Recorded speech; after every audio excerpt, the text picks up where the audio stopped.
Presidente, primeiro agradecer aqui a oportunidade de fala, nobres colegas, cumprimentar a todos. Eu queria aqui falar hoje sobre o evento que aconteceu a semana passada, que foi justamente uma decisão judicial parcial por enquanto, determinando que a Câmara Municipal de São Paulo estendesse seu prazo até o dia 30 de abril, para que a CPI do HIS e a CPI das enchentes possa receber as indicações dos membros pelos partidos políticos. Isso é importante, presidente, porque essa CPI ela foi tratada e acordada no Colégio de Líderes, conduzido pelo vereador Ricardo Teixeira, presidente da Casa, e os demais líderes, por mais de uma vez.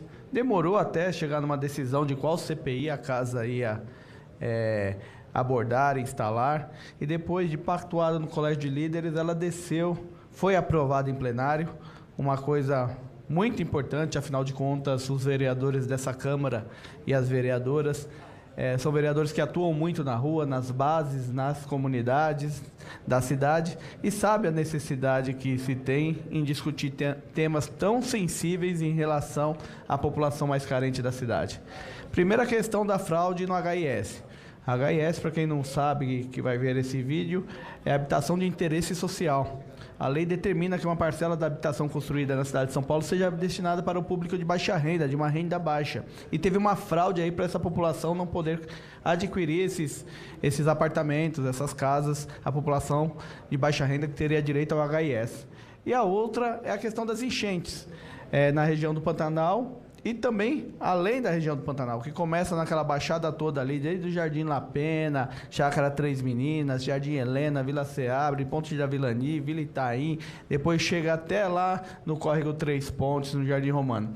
Então, os vereadores sabendo disso, decidiram que essa CPI deveria ser aprovada e foi. Porém, uma ação do Executivo, da Prefeitura de São Paulo, prefeito Ricardo Nunes e do governador Tarcísio de Freitas, pelo menos é o que eu ouvi os motivos para a não indicação, não teve nenhuma indicação partidária para compor a CPI. Então seria uma interferência do Executivo, do governador, do prefeito na Câmara de São Paulo. Isso é extremamente triste. É extremamente triste, mas eu quero acreditar que isso não vai acontecer, apesar do primeiro prazo ter sido vencido e não tido as indicações. Entretanto, presidente, a Justiça, por entender que esse tema estava prejudicado com aquele ponto facultativo de quinta-feira aqui na Câmara e também o fim do prazo das indicações e resguardar desse direito da aprovação, a juíza plantonista determinou que tem até o dia 30 para a Câmara instalar a CPI. E isso é importante, essa dilação do prazo. É muito importante mesmo. Porque o regimento, no artigo 94, presidente, que eu passo a ler agora,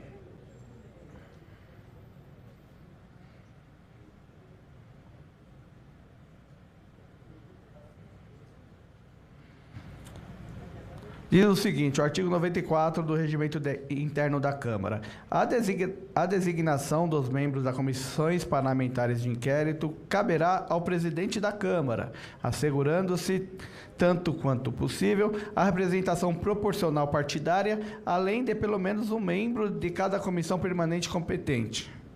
Parágrafo único. O presidente da Câmara será sempre o primeiro signatário do requerimento que a propôs. Ou seja, cabe ao presidente da Câmara a indicação dos membros da CPI. E é natural que os líderes indiquem ao presidente da Câmara qual dos seus liderados, qual vereador da sua bancada vai participar da CPI, e o presidente da Câmara vai lá e referenda. E o que a gente espera é que a Justiça, no seu mérito final do prazo, ela determine isso. Ela determine que a indicação seja feita pelo presidente da Câmara. Afinal de contas, foi aprovada a CPI aqui em plenário, votada e aprovada. Diferentemente de outros casos, como, por exemplo, lá em Brasília, onde o Supremo determinou uma CPI no Senado em relação à Covid, e ela não tinha sido votada e nem criada. Essa daqui foi votada e criada. Então a jurisprudência de lá serve para cá, mas aqui ainda tem mais robustez, digamos assim, para poder ter a sua instalação e a sua indicação. Então, parabenizar aqui a justiça brasileira, aquele sentimento, a justiça tarda, mas não falha, se concretiza mais uma vez. A gente tem fé na justiça brasileira, a gente tem fé no TJ de São Paulo, que vai determinar na sua decisão final que a Câmara indique e instale os membros da CPI da HIS, através do seu presidente, Ricardo Teixeira, e também os membros da CPI das enchentes, para que a gente possa aprofundar esse debate e poder ajudar o povo que sofre na nossa cidade. Obrigado, senhor presidente, pela palavra.